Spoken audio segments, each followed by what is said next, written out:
President-elect Donald Trump met with journalists and editors at the New York Times Tuesday for a wide-ranging conversation that covered the election, Hillary Clinton, climate change and foreign policy. One question focused on the growing movement in the United States that calls itself the alt-right. Critics say the group has been energized by Trump's win. When asked about the movement, Trump answered, quote, "I don't want to energize the group. I'm not looking to energize them. I don't want to energize the group, and I disavow the group. What we want to do is we want to bring the country together because the country is very, very divided, and I'm going to work very hard to bring the country together." Concerns about the so-called alt-right were heightened after a conference that took place over the weekend in Washington, D.C., where hundreds gathered to celebrate Donald Trump's victory, and some attendees raised their arms in the traditional Nazi salute as leader Richard Spencer spoke. America was, until this past generation, a white country designed for ourselves and our posterity. It is our creation. It is our inheritance, and it belongs to us. Leaders of the self-proclaimed alt-right movement were also emboldened after Trump named Steve Bannon to become his chief strategist after first being his campaign manager. Bannon is the former head of the right-wing news outlet Breitbart Media. Well, for more, we're joined by Catherine Franke, director of the Center for Gender and Sexuality Law at Columbia University. Her recent piece for the Los Angeles Review of Books is headlined, "Making White Supremacy Respectable Again." Welcome back to Democracy Now!, Catherine Franke. Could you tell us about this piece, Making White Supremacy Respectable Again? You wrote it in response to a New York Times opinion piece by your Columbia University colleague, Mark Lilla. Tell us what you found objectionable in the arguments he articulated in his piece, which was headlined, "The End of Identity Liberalism." Well, thank you for having me on the show and for engaging this piece.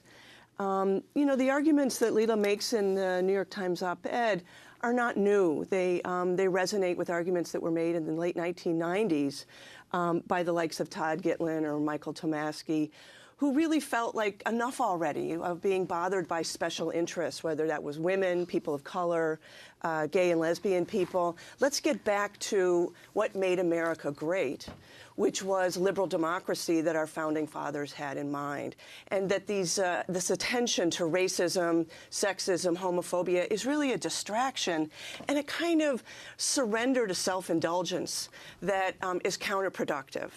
For my colleague, Professor Lila, to issue this kind of op-ed in the New York Times at this time just struck me as enormously insensitive, both to the political situation we're in now, where Donald Trump's election signals the invitation of a kind of new white supremacy in this country, but even more than that, or parallel to that, what's going on at Columbia. I feel I'm worried about his students as he issues this op-ed in the same week that a number of young men on our wrestling team at Columbia were chastised and then discharged from the team for issuing the most ugly, sexist, racist, and homophobic tweets among themselves. So there's ugly hatred going on our campus. There's ugly hatred going on in this country, and Lila is collaborating and facilitating and rendering that hatred respectable again. Well, I'd like to ask you about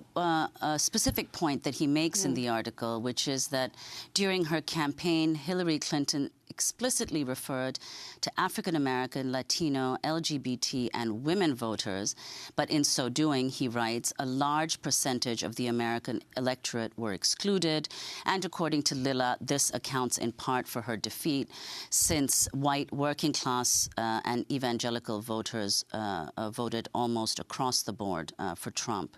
Do you agree with that assessment? I do, and you know, as my wise friend Suzanne Hoover said to me yesterday after she read the piece in the LA Review of Books, in a way what we're seeing here is a kind of seductive argument to well-intentioned liberals who are tired of feeling uncomfortable. They have a kind of identity fatigue.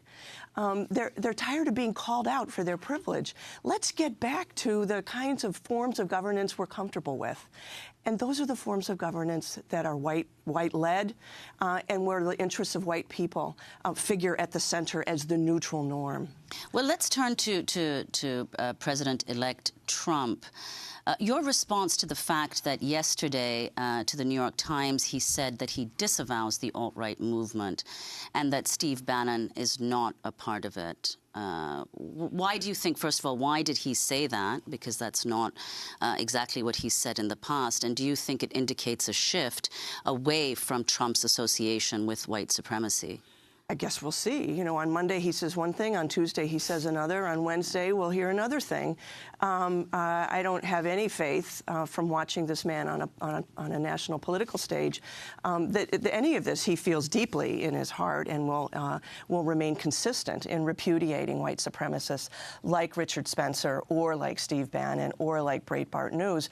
Indeed, he's baking them into his administration with the kind of appointments that he's making of right-wing supporters of white supremacy and or appointing people with absolutely no experience or expertise to things like the UN representative, or excuse me, the U.S. representative to the UN, or Ben Carson at HUD, who knows absolutely nothing about housing.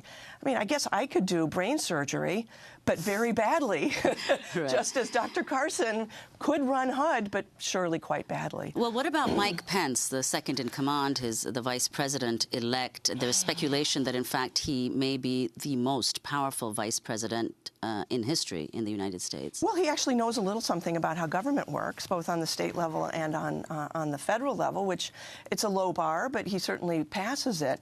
But if we can understand Donald Trump as a kind of robber baron who uses crony capitalism to undermine democracy, what we see in Mike Pence is the ascent or the victory of evangelical Christianity as a way to overcome underlying long-term commitment to democracy and pluralism, value pluralism in this country.